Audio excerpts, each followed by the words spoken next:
everybody. Welcome to another webinar from integrativelifecenter.com in Nashville, Tennessee. Today, we've got Dr. Daniel Barton, who is a child, adolescent, adult psychiatrist for over 2 decades.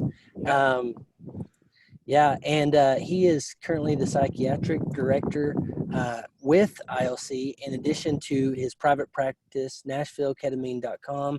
He's been doing ketamine treatment for over 5.5 years now, and I'm really excited to be here today with you, Dr. B, because this is a big topic, the ketamine treatment, and I'm really excited that you're willing to share your experience and expertise. And I know you're busy. You've got a private practice, very busy, in addition to the work you do with ILC. So I'm going to get right into it, if that's okay. That's fine, but Corey, you just need to know I've always got time for you. Thank you. I can't wait till I'm out in Nashville to be able to meet you again.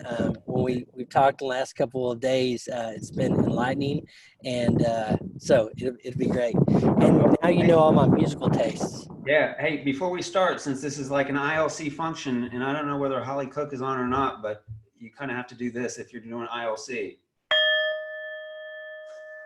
All right? Yeah. Now we can begin. I love it. We're in the space. All right. Thank you. That's awesome. Yeah, man. Okay. Well, we had Holly Cook on. You know, for those of you that might not know, she's the Chief Clinical Officer at ILC and co-founder, and she just did a webinar with us on breath work. And I know we're probably going to touch a little bit on that today. But you know, Dr. B. By the way, before we get started with Dr. B. Barton here, there's a button right below the video, and the Q&A button. You can ask questions for Dr. Barton, and if we have time, I'm going to bring those up and ask Dr. B those questions you might have about ketamine and his experiences with using it as a treatment, a therapeutic treatment option. Today, we're going to be talking about ketamine, how it works, some background to it, and his experiences with clients, particularly in therapeutic situations. So ask your questions of the Q&A button down below, and we'll try to get those as soon as possible. Okay, so Dr. B, my question is, you know, I'm the curious person here today, and I know a lot of people that are attending the webinar, and I've asked you a dozen questions already, but you know, a lot of times we hear about ketamine, and it's being used as kind of I don't even know, antidepressant. So, you know, when I think about antidepressants, I think about Prozac, I think about Cymbalta. I'm trying to think of the other names, but those big brand names about antidepressants.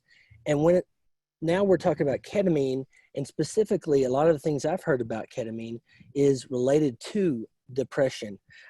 So what's the difference, and what's the deal? What's the deal? Well, so what we know about depression has evolved. And I think those other medications, and don't get me wrong, those other medications are great, and I have a full practice, and I use those other medications frequently. But we used to think, so there's this kind of the idea around depression used to be that there's these neurotransmitters, serotonin, dopamine, and norepinephrine, and they kind of wander around our brain sending messages to another. And if you're depressed, it's because of not enough of one of those neurotransmitters. And serotonin was like the big one, norepinephrine and dopamine to some extent as well. And that was a idea that made a lot of sense to a lot of people, and still makes some sense.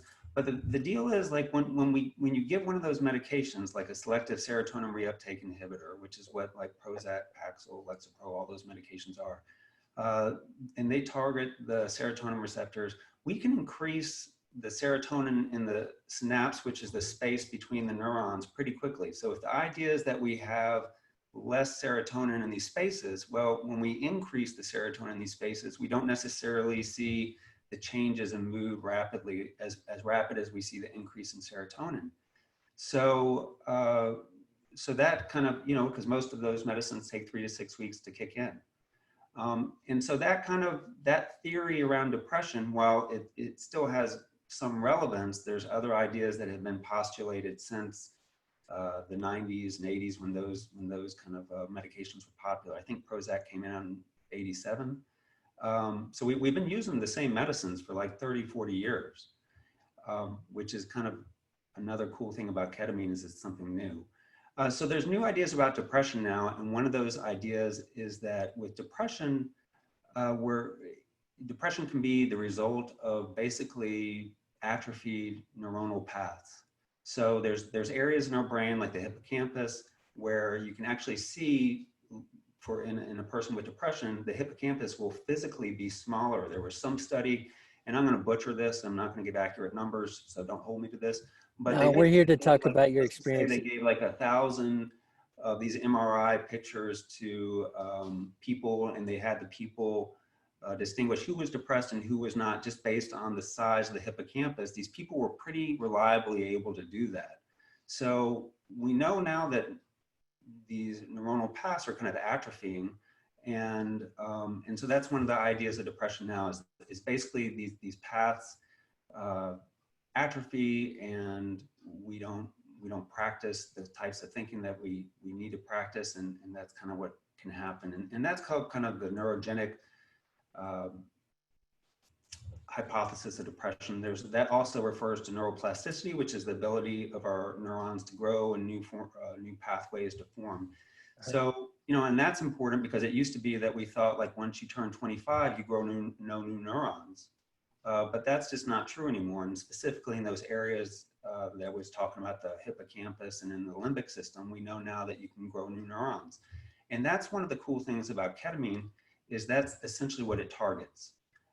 So ketamine doesn't target serotonin, it doesn't target norepinephrine, and it doesn't target dopamine, which have been the primary neurotransmitters that people have been researching, and that's what most of our antidepressants target. It targets a neurotransmitter called glutamate, specifically the glutamate receptor. And ketamine is an anti-glutamate receptor, or NMDA receptor. It's an antagonist. And so that ketamine binds to that receptor. We get this whole sort of cascading, this biochemical cascade. And the result of that is that you get something called increased BDNF. And BDNF is brain-derived neurotropic factor. And a better way of saying that is it's kind of like miracle grow for the neuronal paths in our brain. And within 2 to 3 days after a ketamine infusion, you can see new neurons, new synapses. And so I always like to think the way I kind of describe it to people, if you think of like a big tree,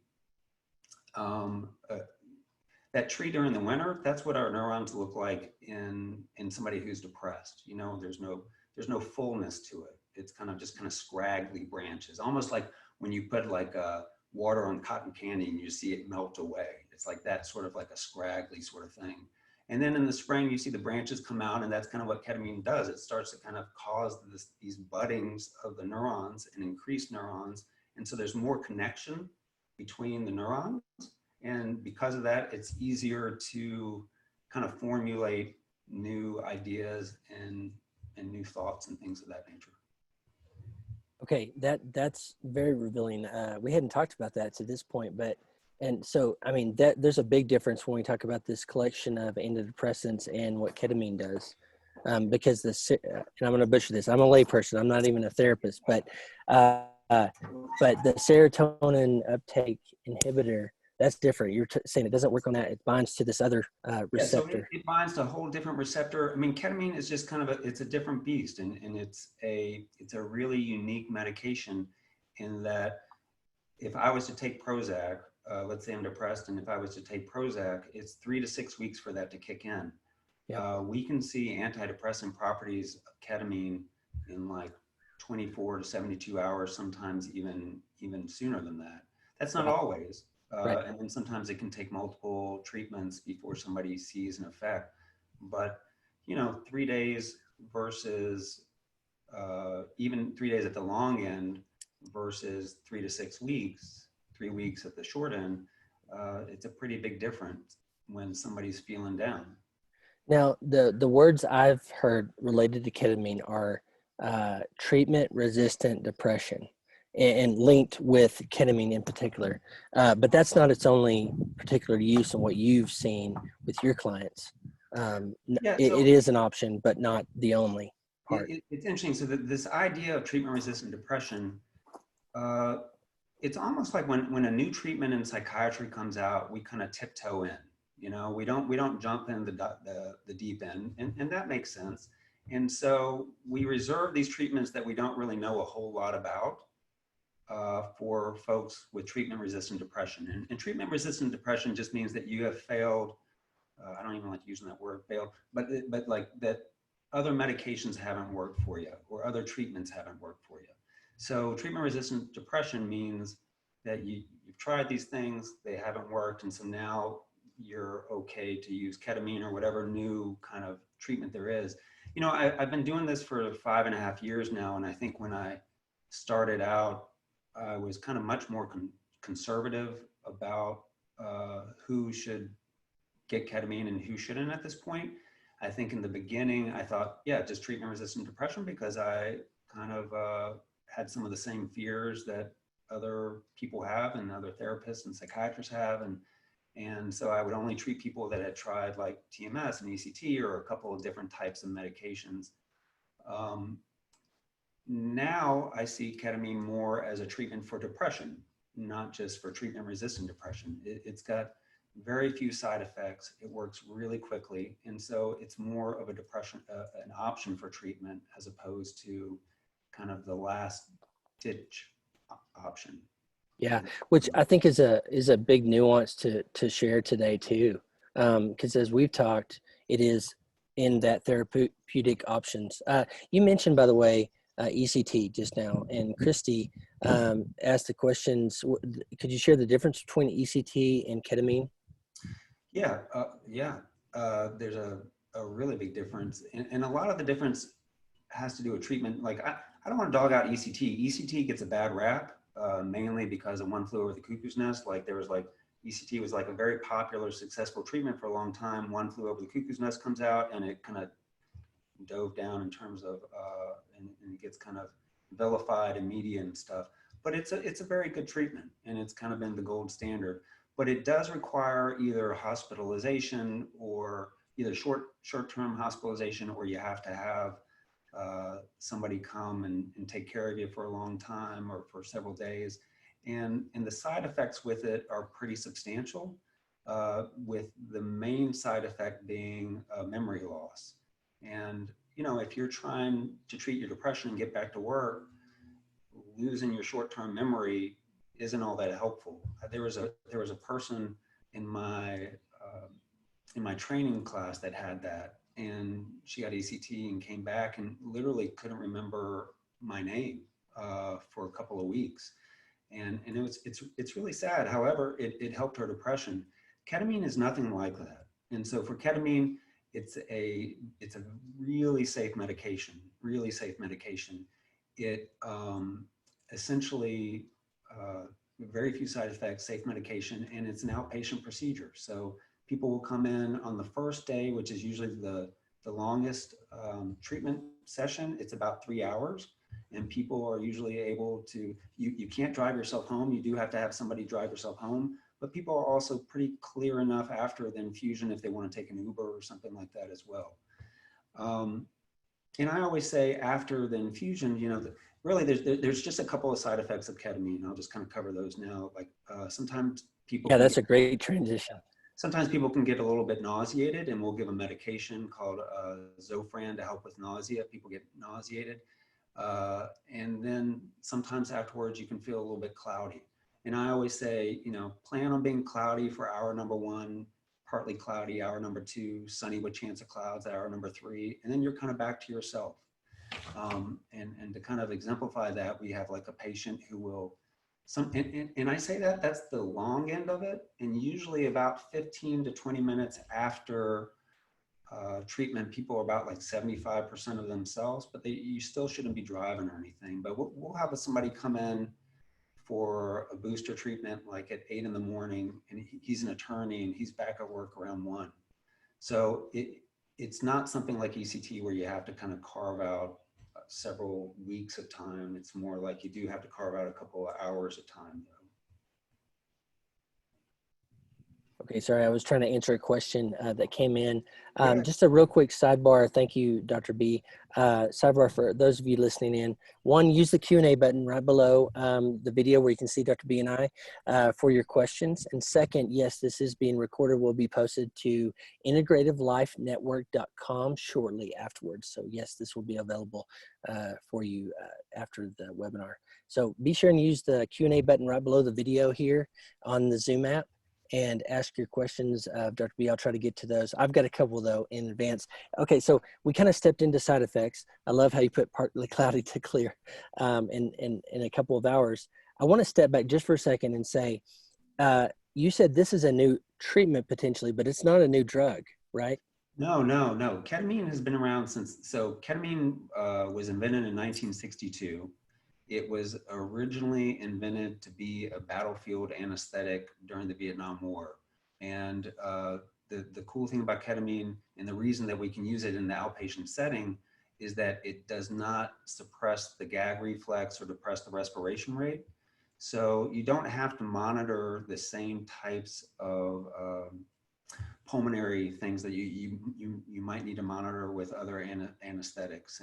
And for that reason, like they would equip soldiers with it in the battlefield. And if your partner has like his hand blown off or something like that, you can give him a shot, and he'll be wobbly when he helps you, but he can help get himself to the chopper, as opposed to you having to carry him if you gave him morphine. If you give him morphine, you're having to put him over your shoulder and carry him. And because it doesn't suppress the gag reflex, and suppress the respiration rate, it is used in veterinary medicine, because you just don't have to monitor those parameters as much. And around the year 2000, it's also used in pediatric emergency rooms. I was going to mention that when we talk about the word, this is a safe drug. It's been around for a very long time. Well, I've got 2 kids. So when we were talking, you said pediatric, I think surgery or something to that effect. They'll use it in pediatric emergency rooms, usually as a anesthetic for when people come in, if they have to reset an arm or something like that. And we don't give medications to our kids that we don't trust. So it's just a really safe medicine. It's been around a long time. We use it like maybe 1/300th of what it would take to kind of overdose and die from this medication. And so, there's a lot of room there. If you're only using 1/300th, it's also I believe it's in the top 10 medications for the World Health Organization, because other countries, third world countries, don't have the same sort of technology that we have in America to monitor folks during surgery. So it's a safe medication. It's great for the outpatient environment. And it wasn't around the year 2000 is when like the research started to come out around its antidepressant effects. Okay. Okay. So next I want to dive right in to kind of 2 parts, Dr. B. One is how does it work? How does the ketamine treatment work? How long? All that. And then the second is who could it be for? And we'll get into there's some really good questions. We're going to get into these. I want to first establish some baselines information, like, how does it work and who is it for? And then there's been a couple questions that we're already talking about trauma. And I know we're going to dig into that because particularly with your work with ILC and your private practice work, I know we've talked a lot about trauma. Yeah, and you and I talked about that yesterday some, and I saw that Leslie asked a question about that, and so yeah, I definitely want to try to answer some of those questions. In terms of how it worked, I'll kind of start very small and go outwards. And so on a biochemical level, it's that NMDA antagonist, so it hits the glutamate receptors, antagonizes that, causes the BDNF, and it basically causes synaptogenesis, rapid synaptogenesis and neurogenesis. So the regrowing of neurons and the reconnection of some of those connections between the neurons. If we kind of zoom out a level, there's an area of the brain called the default mode network. And this is a really important area of the brain that's kind of been discovered the more that we've been kind of researching psychedelic medications and things like that. And if I can just bring me straight back here, Corey, but you know, I think I'll just kind of say this to you out loud. I think when I started this 5.5 years ago, again, treating treatment-resistant depression, a little bit more conservative with this. And then I also tried to kind of hide from its kind of psychedelic roots because ketamine is officially a dissociative anesthetic, but it is a psychedelic medication as well.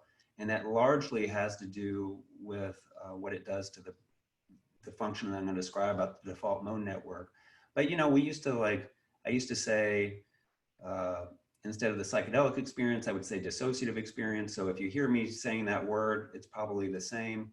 You know, I think there was just a lot of like language that I try to change around, but that's kind of the class of medicines that this is in.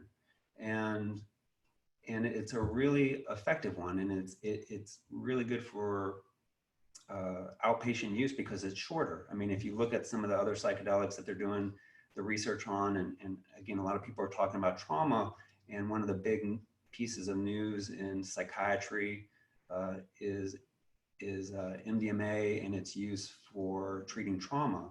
And so ketamine is a medication that people can do psychedelic psychotherapy with, almost like in training to get ready for when some of these other medications come out, you know, like let's get ready now for later on. But a lot of the psychedelic medicines, and specifically ketamine as well, they shut down this area called the default mode network. And the default mode network, you'll hear that more and more and more as like this class of medications becomes more popular. It's kind of the part of our brain where the story of ourselves lies. It's kind of our self-referential part. And so it's where I keep my narrative of how I relate to past events and how I might relate to future events. So if I shut that down, I mean, if you think what that means, like you kind of put me in the now, you know? And so a lot of these medications, whether it's MDMA or ketamine or some of the other medicines in this class, they help put people in the now. And when you're in the now, and this is kind of the other effect of ketamine, is it offers the opportunity for a different perspective. If my narrative for an event shuts down, then I'm open to another idea. So one example like I'll give is, let's say I was mugged and I'm walking at night in an alleyway and I'm mugged and I get beat up and robbed and all that stuff, end up in the hospital for a couple of days. And every time I think about this event, my heart pounds, my palms get sweaty, I'm avoidant of alleyways, I'm avoidant of going out at night.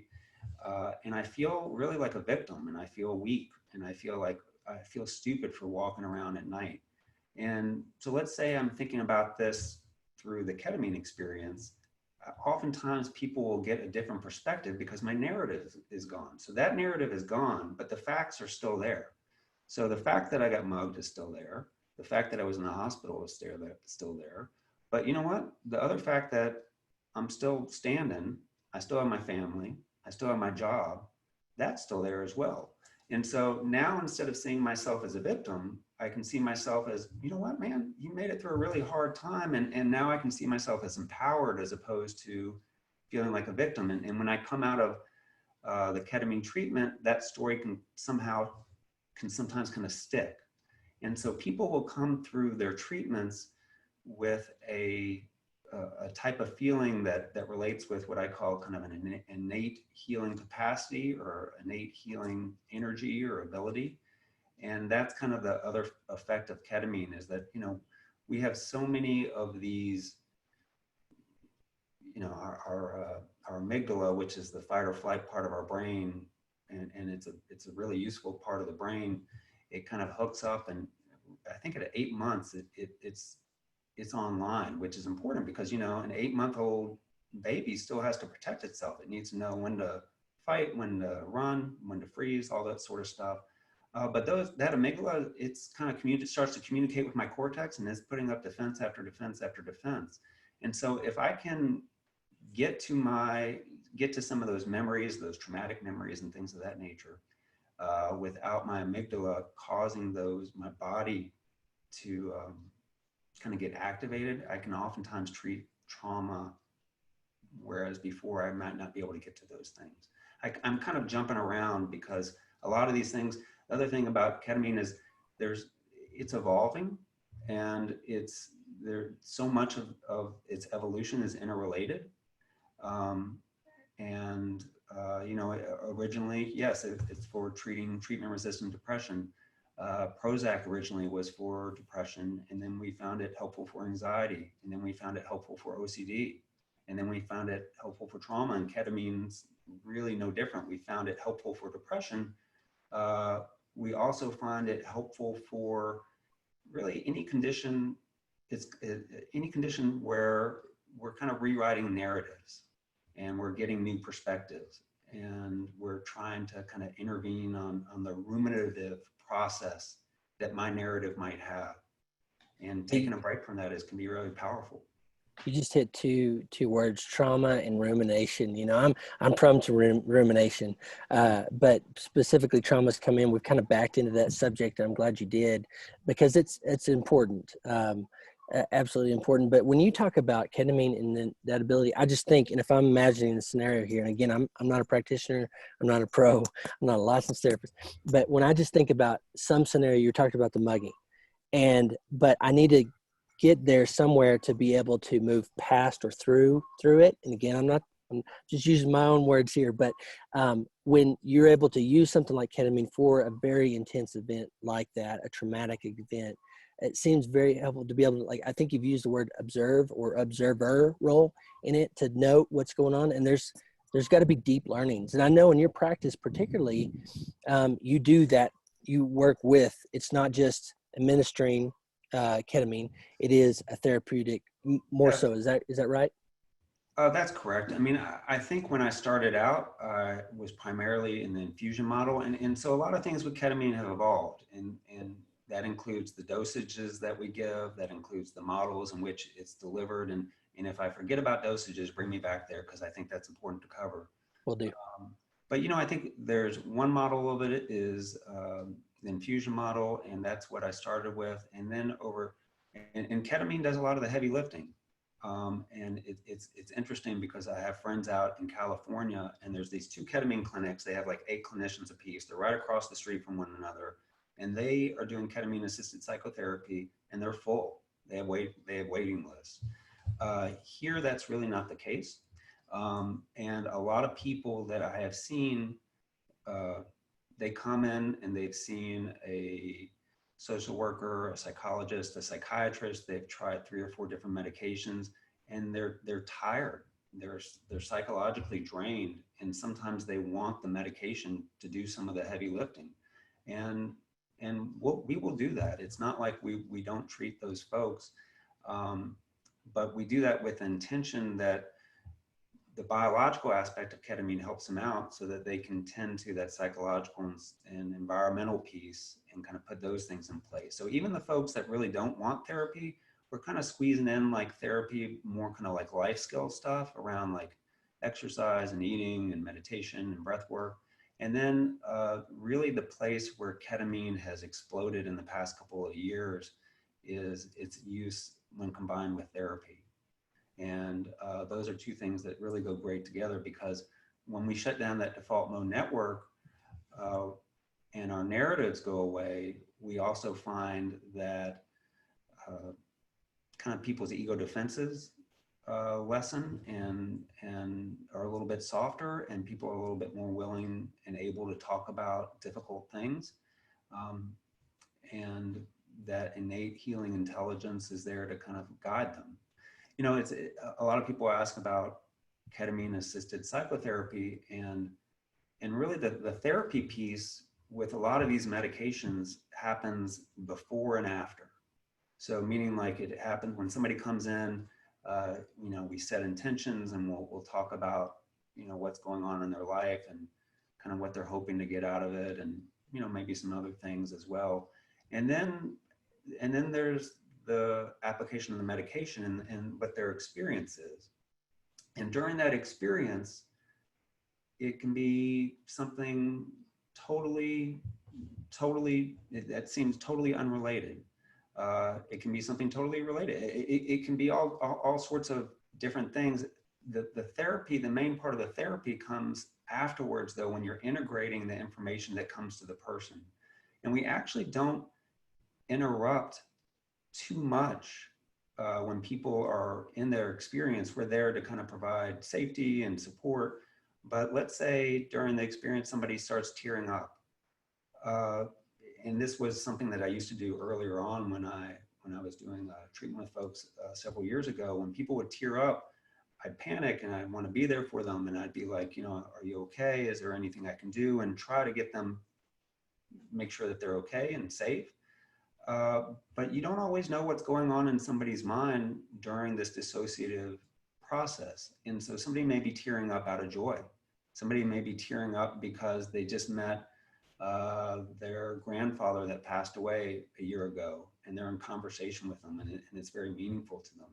So we actually try not to interrupt a whole lot during the process so that people can have their own experiences, and people's own experiences, surprisingly, well, it's not surprisingly at all, it's not a surprise at all, it's guiding. I mean, it guides them.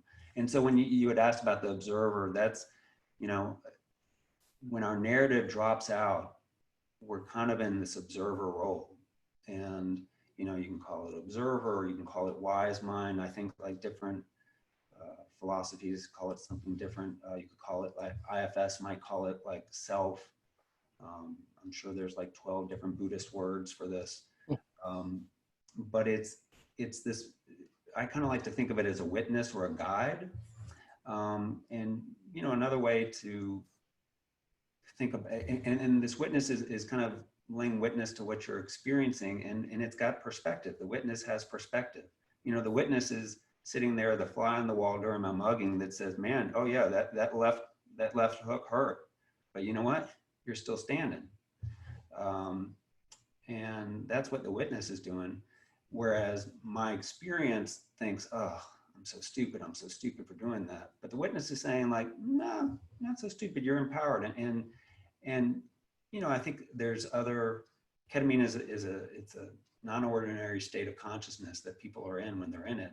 And, you know, this is one way to get there. Meditation is another, breath work is another. There's lots of ways to get there. This is just one of them. That's a good word there. When you're talking about that, particularly with trauma too, you're not just like, okay, left hook hurt, you know, there's also that automatic, I don't know the name for it, but the automatic, when you said narratives that interject, you know, maybe connects back to when we're talking about trauma to something that happened in previous life. Is that kind of on part two? I mean, when you say being able to suspend some of the narratives that kind of, you know, what we learned in childhood or whatever else, this observer or witness is able to suspend those for a second and look at the objective reality, maybe? Yeah, the objective reality. And then also, so when you just said like, is it something that you remember, that you might remember from a previous life? Did you mean like a previous life, or like, did you mean earlier in life? Oh, no, let's say I was a victim of physical abuse in the home or something. And when the left hook, I'm giving a pure example here, but, Well, you know, it connects back to, I'm getting hit because you know what I mean? Those childhood type things. So, and that kind of, you know, I said I wanted to kind of just touch on dosage. Yeah. A little bit. And so with the evolution of ketamine, I think when this whole thing started, like everybody was using 0.5 milligrams per kilogram, and that kind of helps out depression. That's kind of like, I would say 0.5 to 0.8 is what I would call like a psycholytic dose, meaning kind of a lysis or like a relaxation of the ego or defense mechanisms. You get like 0.8 to 1.2 milligrams per kilogram. That's when it becomes a little bit more psychedelic.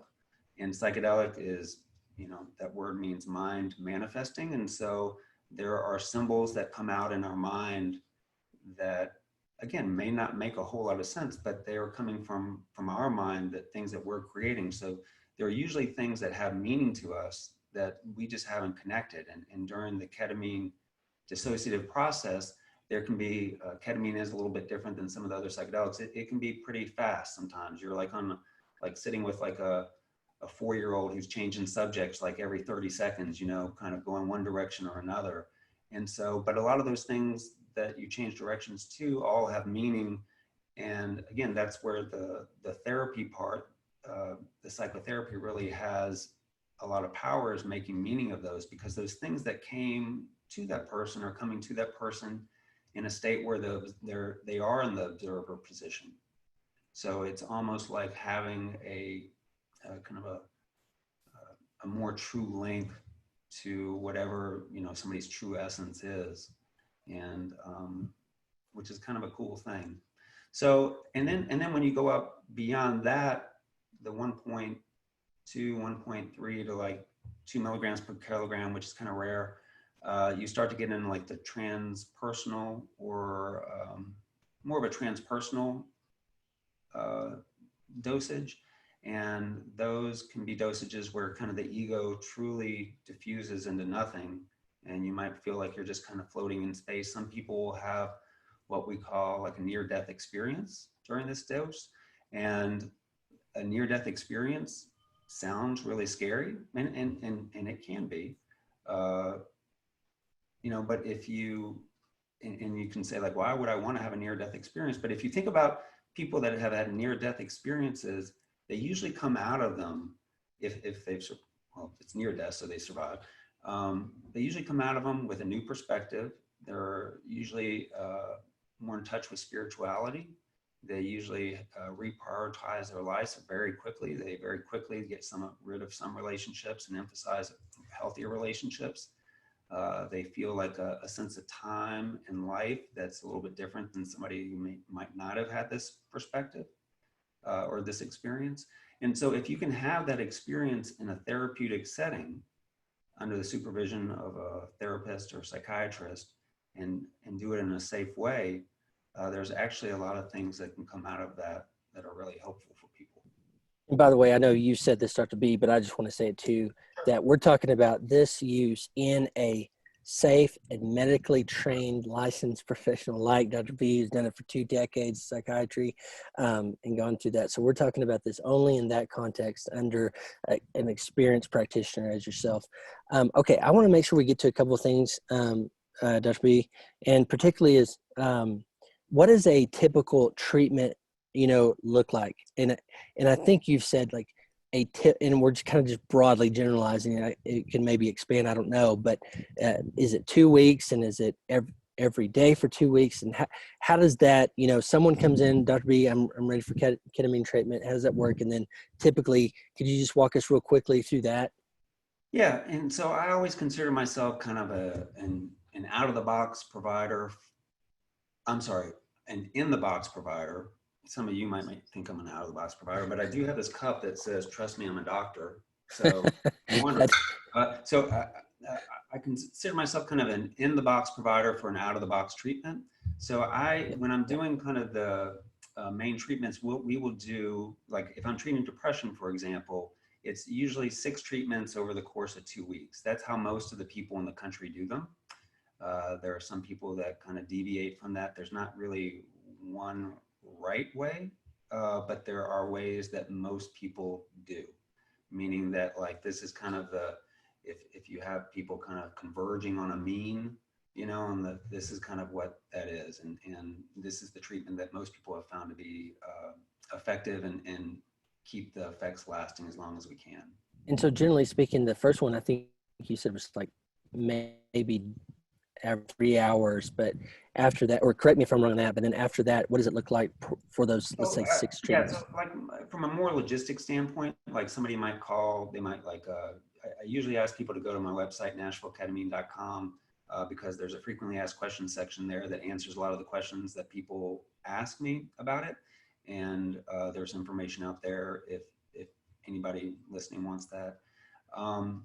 And so that's kind of some of the basics, and then they'll come in and we'll do an evaluation and determine whether this makes sense for them. And sometimes it doesn't, but we'll determine whether it makes sense for them. And if it does, we'll move into the first infusion and then kind of try to integrate some of that information. And then they will do that in like a Monday, Wednesday, Friday sort of way for 2 weeks, or like a Tuesday, Thursday way for 3 weeks. And so that's that's kind of what that looks like. Okay, gotcha. Okay, now, so there's some really good questions in, and Dr. B just mentioned NashvilleKetamine.com, the FAQ section. There's a lot of questions in the Q&A that he's actually answered on his site. So if you want to go there, if we don't get to those today, head over there, look at the FAQ. Over the last 5.5 years, he's been asked all kinds of questions and collected those in the FAQ section. For instance, like, is it covered by insurance? I think the answer is no, but those things I think are on the website, NashvilleKetamine.com. Yeah, and I'm just kind of scanning through some of these, and so it's not covered by insurance.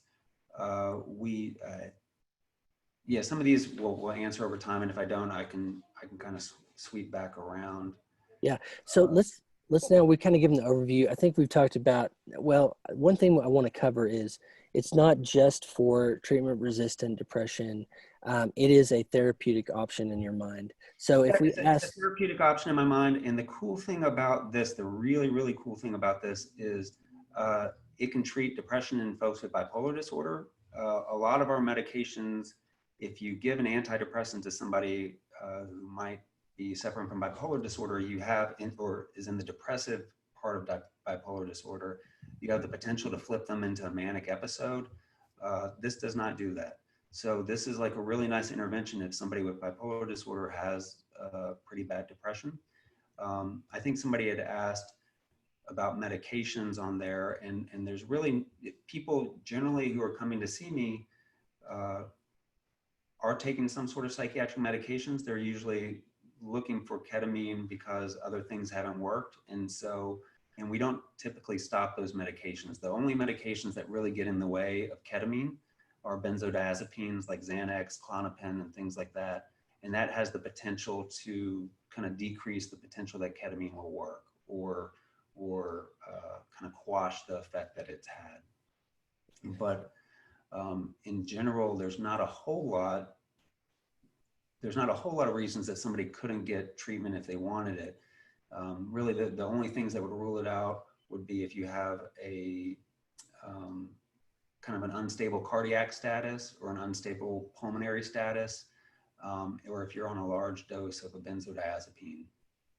And the benzodiazepine wouldn't rule you out. We would just try to wean you down. And then, yeah. And by the way, as we're talking, I want to give this disclaimer too. Dr. B is sharing his experiences broadly. This is not supplanting you going to a clinician, psychiatrist. So I just want to get that disclaimer. He's been so open with his experiences and everything, and I just want to get that disclaimer on your behalf too. And I'm glad you did that, because that's kind of what this is. I mean, I've been doing this for about 5.5 years. There's not a whole lot of people that have been doing this, certainly psychiatrists that have been doing this. And so I go out west to some conferences. There's communities online that I'm a part of where it's psychiatrists talking amongst themselves about this. And so a lot of the information that I'm giving you is based on my experience of treating a couple hundred people over the years with ketamine. Dr. B, I want to transition to that, because I know you have specific opinions about this. Is when you potentially are taking, or a client is potentially taking the next step to say, I want to pursue or investigate or examine ketamine treatment for myself, what are some things to look for there, or watch out for? Yeah, well, I'll try to stay as kind of calm during this question as I can, I think. This is an unregulated area to some degree. And so that means that any physician can provide ketamine treatment. So I can be a anesthesiologist and provide ketamine treatment. I can be an emergency room physician, provide ketamine treatment. I can be an internist and provide ketamine treatment. And then if you're able to be overseen by like a physician, I can be like, for example, there's a lot of clinics in town, not a lot, there's some clinics in town that are run by like nurse anesthetists.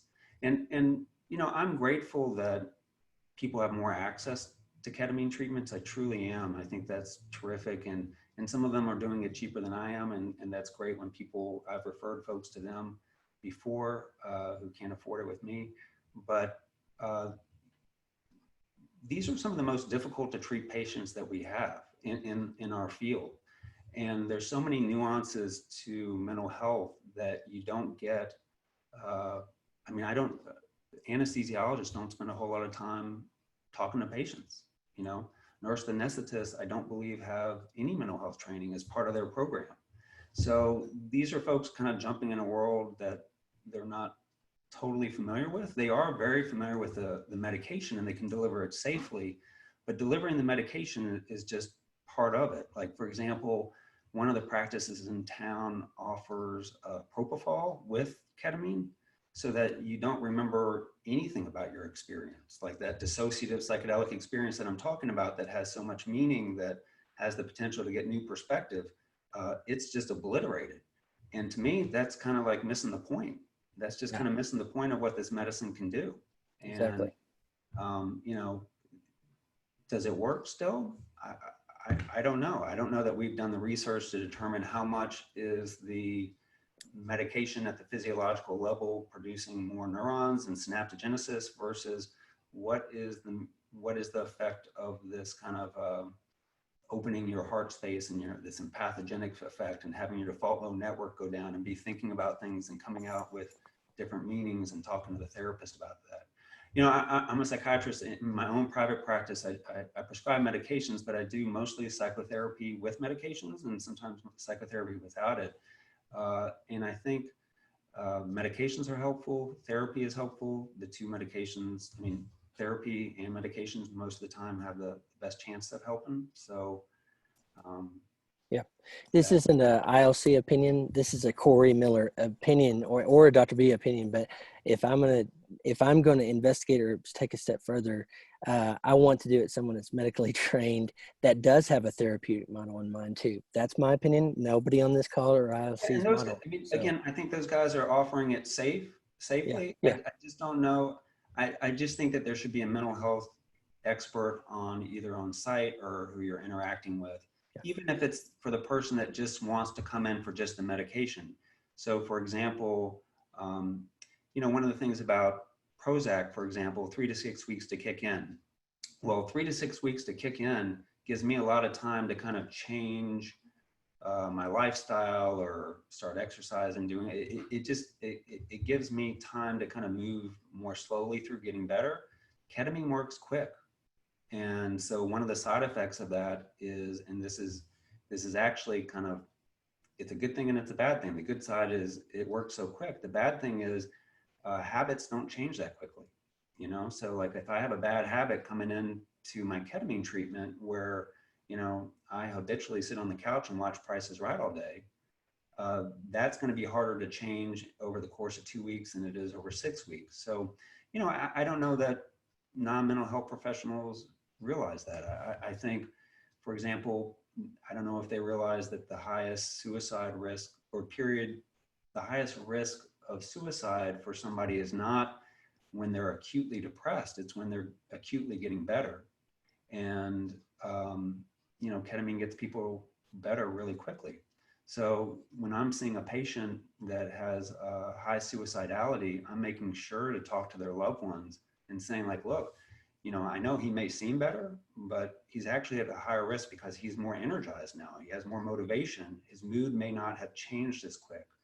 And that's also what we see with ketamine is a lot of times people you'll see like their functionality return really quickly. And then the life stuff and the mood kind of catches up with their functionality, but it's usually their functionality that kind of is returning first. That's like the kind of quick stuff that happens. Okay. Dr. B, I want to get to some of these questions, really good questions. So can you speak to ketamine with patients who are or clients who have had a history of substance abuse? So I know a lot of your work, obviously with ILC addiction treatment and things like that. So you I put this somewhere because I think, you know, like treatment facilities like ILC are in a great position to kind of incorporate this medication into their practice because they can, I mean, well, the other thing is people will come into these treatment facilities and they're so depressed they can't really engage in treatment. I mean, that's how I initially got into this ketamine to begin with, was I think it was Holly had called me up and said like, we've got a patient, you got to do something. And at the time, I was providing this different type of treatment that I don't really do anymore, but the machine, I was doing some TMS and my machine was down, and she's like, you got to do something.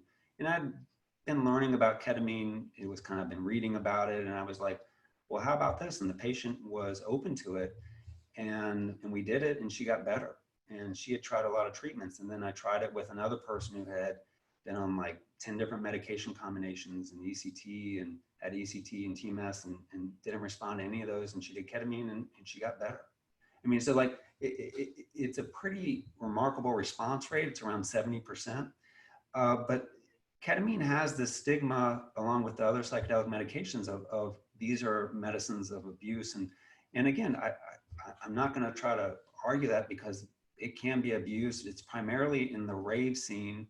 I was in New Orleans when I was in New Orleans before 2000, between like 2000 and 2005. I worked. We set up this clinic to treat like homeless and runaway adolescents, and somebody came down from New York wanting to study IV ketamine abusers, and we couldn't find anybody. It's just it's more culturally where it's abused, like more like dance culture and things of that nature, and people kind of take probably a lesser dosage than I mean it's a whole other thing, but Gotcha. but the idea also is that getting somebody feeling better quickly allows them to engage the treatment that some of these facilities offer, like ILC or wherever. And then there's also a lot of really neat research coming out using ketamine to treat substance abuse. So I just kind of print this out. I mean, so these were two studies that kind of happened, and this is a single ketamine infusion combined with motivational enhancement therapy for alcohol use disorder. And this just came out. This was a paper from a physician named Dr. Dakwar. I think it was in 2019. And they found it, they just gave one treatment of ketamine on the second week of a 5-week period. And they found the folks that got that to have a statistically lower likelihood of alcohol use over a 21-day period, as well as lower likelihood of heavy alcohol use and longer time to relapse. So people who got ketamine basically it was treating their substance abuse issue as opposed to kind of causing cravings. There's another study done by the same guy, single ketamine infusion combined with mindfulness-based modification to treat cocaine dependence. They would get a 5-week course of the mindfulness-based modification treatment, and they got an infusion the second week. 48.2% of patients maintain abstinence over the last 2 weeks of therapy, which is the period they were measuring, versus 10% in the other group. So, you know, about 50% of people versus 10% of people in the other group. And that's pretty remarkable. So they were less likely to 53% of the people that got ketamine were less likely to relapse. The craving scores were 58.1% lower. So basically, we see that ketamine is promoting abstinence, decreasing cravings, and reducing the risk of relapse. And that would be similar to what I see in my practice. I don't hesitate to treat somebody who's had an addiction with ketamine. I've never seen any. I don't know that there's been any reported cases of people who have used ketamine in the therapeutic setting to go on to abuse it outside of the ketamine setting. I think or the therapeutic setting. I think there are people that abuse it again in kind of dance culture and rave culture and EDM culture, but not so much people that are searching for treatment in the kind of like in a therapeutic setting like this. Gotcha. Thank you. Hey, and by the way, we'll link the 2 studies that Dr. B just mentioned in the replay. You can find the replay at integrativelifenetwork.com, integrativelifenetwork.com shortly afterward, and also NashvilleKetamine.com. Okay, Dr. B, another question. Can you do anything with EMDR and ketamine, like combining the 2 treatments? Yeah, so there's no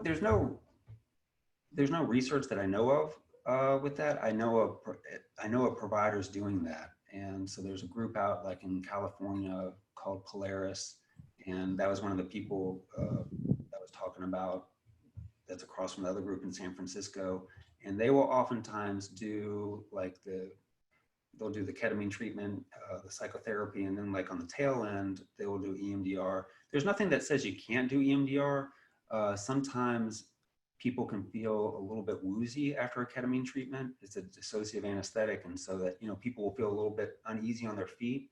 I know there's different modalities of EMDR where people will use a light bar or like the hand vibrator. I personally wouldn't want to use a light bar. I think that would make me more nauseous. Not just for the EMDR, but like post ketamine, I think that would make me a little bit nauseated because that's one of the side effects. So Maureen asks, I am a psychotherapist, not a medical doctor. So I'm curious, what suggestions do you have to get these therapies, coordinated for a client? So therapist, LPC, counselor, being able to coordinate ketamine treatment. Yeah, call me. You know, I'm happy to work with therapists in the community around this. You know, I probably at some point will do some sort of like training or something like that for that. And yeah, call me. I mean, I'm excited about that. I think the real value of this class of medication lies in combining it with psychotherapy. And I just don't have time in my schedule for all the psychotherapy that I'd like to do. And so there are some types of ketamine administrations. I saw somebody had asked about lozenges. People will oftentimes use lozenges for the delivery of ketamine, like if it's like a therapist in the community that's not in a physician's office.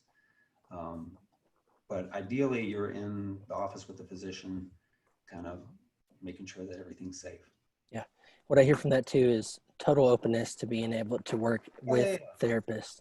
Yeah. I mean, this medicine helps folks. That's why I'm in it, and I kind of want to spread the gospel a little bit. So. Yep, that's what it all comes back to. I know you've had so many cases throughout your 5.5 years using this of life change and help and healing through it, and why you're passionate about the subject. It's really a transformational. It has the potential to be a transformational medicine. That word used to drive me crazy because I would hear like this therapy was transformational or that therapy was transformational, and it was almost out of jealousy, like, oh man, I wish I could help people do that, or for my own work, you know, do something like that. But this creates you know what I should say? This medicine isn't necessarily a transformational medicine, but it can create a transformational space where that can happen.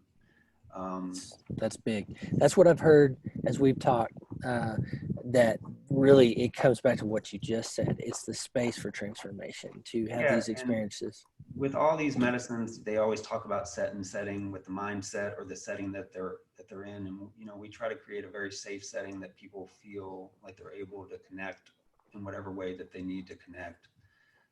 You know, I always tell everybody like that comes in, because I saw on the questions that people were worried about addiction and things of that nature. And again, I've never had a patient, and I've been doing this for 5.5 years, who's gotten addicted outside of this to ketamine. But I always say, like, if we could make chemotherapy fun, you know, we would.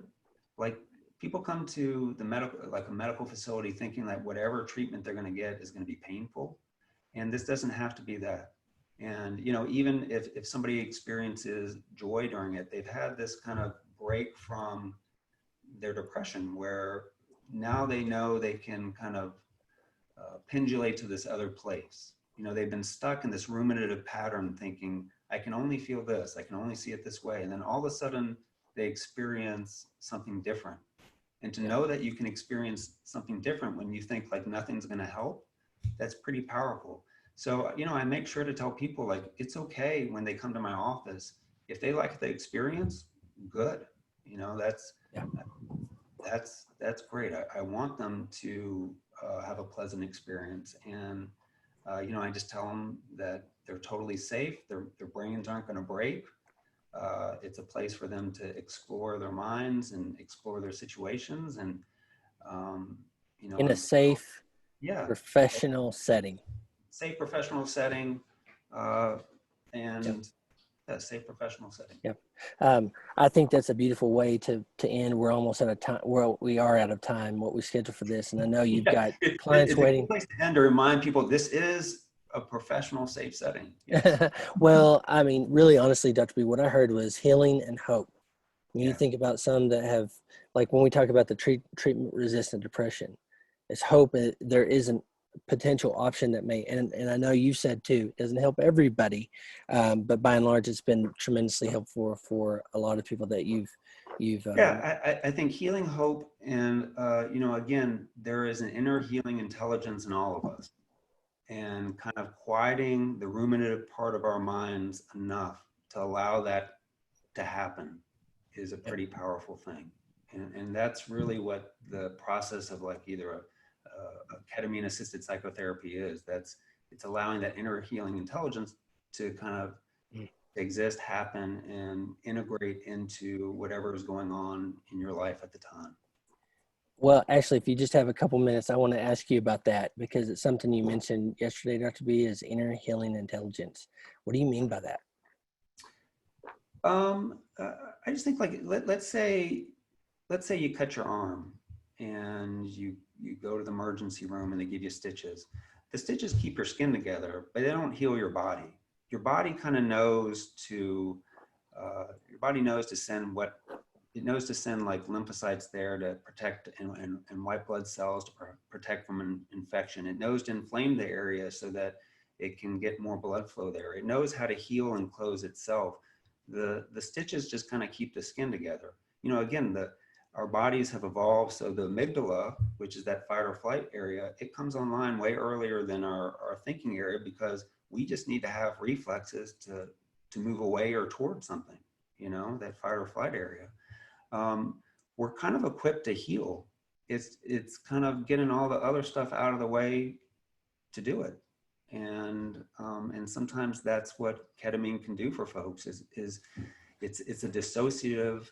It kind of separates our kind of cognitive process from all the signals that we're getting from our body. And somebody had asked about trauma earlier, and really, you know, trauma is another field that's evolved a whole lot. And it used to be we put people in a room and discuss something, but we don't do it that way. You know, we're looking at treatments related to the body and breath work. What are things that we can do to calm the body down enough so that we can talk to you about something without you getting overstimulated?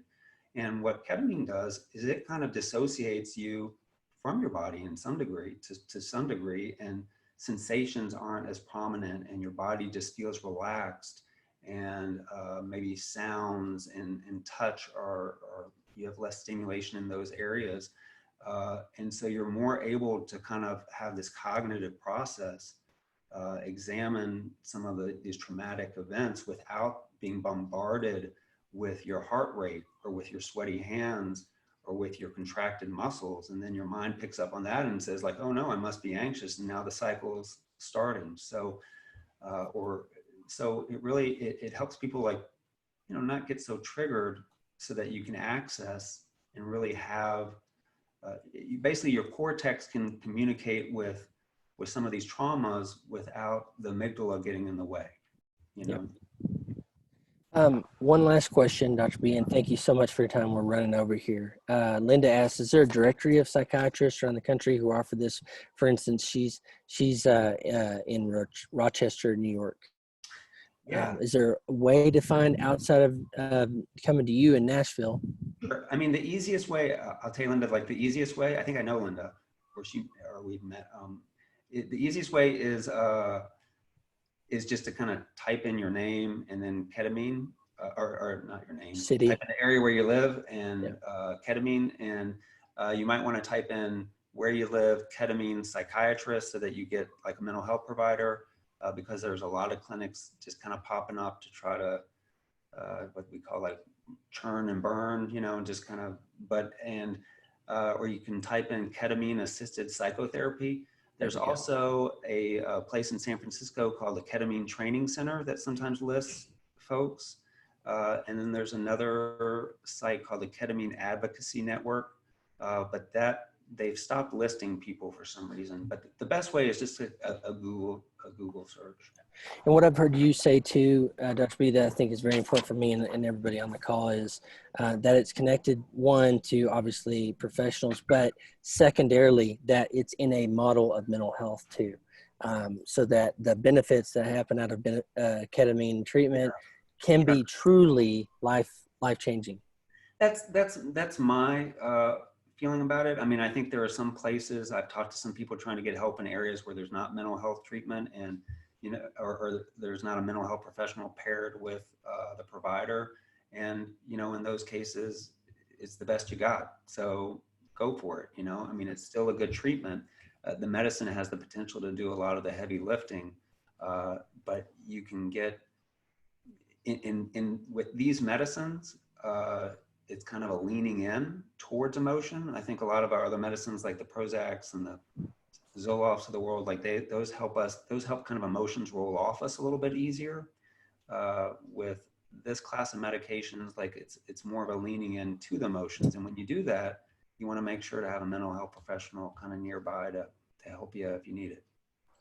Absolutely. I've been talking with Dr. Daniel Barton of Nashville Ketamine.com and private practice for over 20 years, working with ketamine specifically for the last 5 years, and also director of psychiatry at integrativelifecenter.com that brought this webinar to you. The replay will be available at integrativelifenetwork.com as well as shortly after NashvilleKetamine.com. Dr. B, thank you so much for sharing this. My pleasure. Thank you.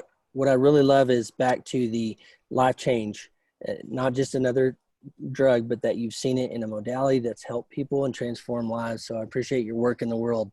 Yeah. Thank you so much. All right. Thank you, Dr. B. And thanks everybody else for being here today. We appreciate you. Be sure to go back to integrativelifenetwork.com. We're scheduling these type of expert interviews. Or I should say interviews with experts like Dr. B and others. So thank you for your time today, and we'll see you on the next webinar. See you.